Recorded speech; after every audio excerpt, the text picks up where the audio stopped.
Hello बच्चों, स्वागत है आपका आज के इस न्यू चैप्टर में। तो आज हम लोग पढ़ने वाले हैं प्राणियों में पोषण। इससे पहले हम लोगों ने क्या पढ़ा था? पादपों में पोषण। पादप अपना पोषण कैसे प्राप्त करते हैं, अर्थात पादप अपना भोजन कैसे बनाते हैं। तो वे भोजन बनाते थे किस प्रक्रिया के जरिए? तो प्रकाश संश्लेषण के जरिए से। प्रकाश संश्लेषण कैसे होता था? तो सूर्य प्रकाश और क्लोरोफिल की उपस्थिति में खनिज लवण, जल, CO2 और भी बहुत सारी चीजें मिलकर क्या होती थी? प्रकाश संश्लेषण की प्रक्रिया पूरी करती थी। लेकिन मनुष्य अपना भोजन कैसे प्राप्त करते हैं? तो मनुष्य या और भी जो जीव जंतु हैं वो क्या करते हैं कि किसी न किसी रूप में तो पौधे पर ही निर्भर रहते हैं। जैसे हम लोग खाना में क्या खाते हैं? चावल, दाल, भुजिया, यही सब तो खाते हैं। लेकिन चावल किससे प्राप्त होता है? तो चावल प्राप्त होता है धान से। और धान क्या है? धान एक तरह का पौधा है। वैसे ही हम लोग दाल खाते हैं तो दाल का भी पौधा होता है।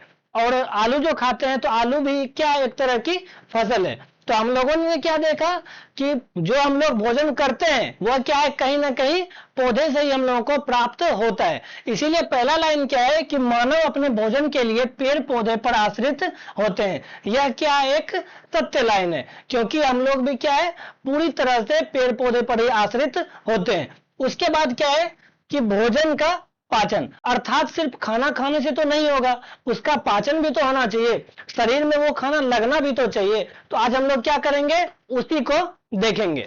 लेकिन उससे पहले हम लोग जानते हैं कि भोजन के अंदर क्या क्या घटक मौजूद होते हैं। तो भोजन के अंदर क्या क्या मौजूद होते हैं? कार्बोहाइड्रेट, प्रोटीन, खनिज, विटामिन, वसा और भी बहुत सारी चीजें क्या होती है हमारे भोजन में मौजूद होती है, जो क्या करती है, शरीर को स्वस्थ रखने में सहायक होती हैं। जैसे कि अगर हम कार्बोहाइड्रेट का सेवन ना करें, उसका पूरी तरह से सेवन छोड़ दें तो क्या होगा?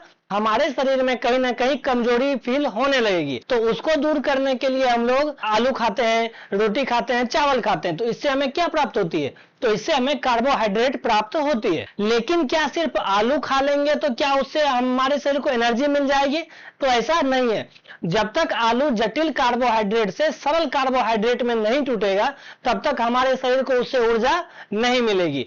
तो जटिल पदार्थों का सरल पदार्थों में टूटना या विखंडन क्या कहलाता है? तो यह विखंडन की प्रक्रिया पाचन कहलाती है। जैसा कि यहां पर आप लोग परिभाषा से जान सकते हैं कि जटिल पदार्थों का सरल पदार्थों में विखंडन क्या कहलाता है? पाचन कहलाता है। अर्थात डायरेक्ट आलू जो है वह हमारे शरीर में नहीं लग जाता है, पहले वो अनेक भागों में टूटता है, उसका विखंडन होता है। विखंडन का मतलब होता है टूटना। विखंडन का क्या मतलब होता है? टूटना। जब ये आलू सरल पदार्थ में टूटता है, अर्थात सरल कार्बोहाइड्रेट में टूटता है, तो उससे क्या होता है? हमारे शरीर को ऊर्जा प्राप्त होती है। तो देखिए यहां पर यह क्या है, जब ये भोजन के चारों अणु यहां पर एक साथ हैं तो यह कौन सा है? यह है जटिल कार्बोहाइड्रेट या जटिल पदार्थ। यह है जटिल पदार्थ। लेकिन वही क्या होता है, जब पाचन होता है, जब पाचन की क्रिया होती है तो उससे क्या होता है कि ये चार अलग अलग भागों में टूट जाता है, जिससे कि हमारा शरीर क्या करता है? आसानी से उससे ऊर्जा प्राप्त कर लेता है। तो आप लोगों ने क्या जाना कि जटिल पदार्थों का सरल पदार्थों में टूटना क्या कहलाता है? पाचन कहलाता है। तो आज हम लोगों ने क्या क्या पढ़ा? सबसे पहले हम लोगों ने पढ़ा कि जो जीव जंतु होते हैं वो क्या होते हैं? किसी न किसी रूप में पेड़ पौधे पर अपने भोजन के लिए आश्रित होते ही होते हैं। और उसके बाद हम लोगों ने क्या जाना? उसके बाद हम लोगों ने जाना कि भोजन के जो घटक क्या क्या हैं। तो क्या क्या घटक है? कार्बोहाइड्रेट है, वसा है, खनिज है, प्रोटीन है और भी बहुत सारी चीजें हैं। और उसके बाद हम लोगों ने पाचन की परिभाषा देखी। क्या है पाचन की परिभाषा? तो जटिल पदार्थों का सरल पदार्थों में टूटना क्या कहलाता है? पाचन कहलाता है। और यहां पर हम लोगों ने चित्र की मदद से भी देखा कि कैसे यहां पे चार अणु आपस में चिपके हुए हैं। तो ये क्या है? जटिल पदार्थ है। लेकिन क्या होता है, जब ये चारों अलग अलग भागों में पाचन की प्रक्रिया से टूट जाते हैं तो ये क्या कहलाते हैं? तो ये प्रक्रिया कहलाती है पाचन।